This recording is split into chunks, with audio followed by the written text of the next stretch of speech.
In today's video, I'm going to teach you how to embed a YouTube video on Notion. If you've ever wanted your notes, projects, or documentation to include a video you can watch without leaving the page, this is a simple and reliable way to do it. You won't need any plugins or complicated settings, just your YouTube video and your Notion workspace. Start by going to the exact YouTube video you want to embed. Open the video on its own page and make sure it's the one you want to show. If the video is part of a playlist, be aware that playlist links can behave differently, so it's best to be on the single video page. Also keep in mind that private or age-restricted content may not play in Notion, even if you have the link, while public and unlisted videos generally work fine. Next, right-click directly on the video player. In the menu that appears, choose Copy Video URL. Make sure you're right-clicking the video itself, not the background around it, so you get YouTube's own menu. You might see options like Copy Video URL or Copy Video URL at current time. Both are valid links.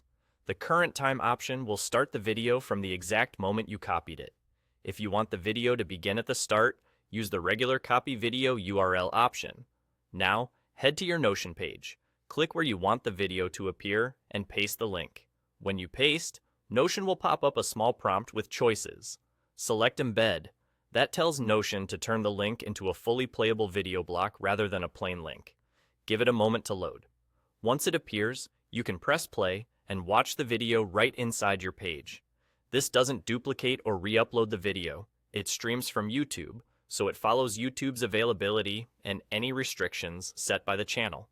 And there you go. You've embedded your YouTube video in Notion. If you see a simple link instead of a player, check that you chose Embed when the prompt appeared.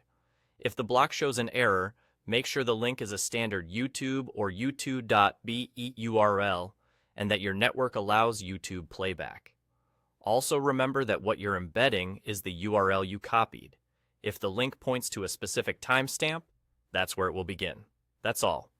With just a link and a quick paste, you can keep your videos alongside your notes, tasks, and documentation, making your Notion pages more engaging and easier to reference.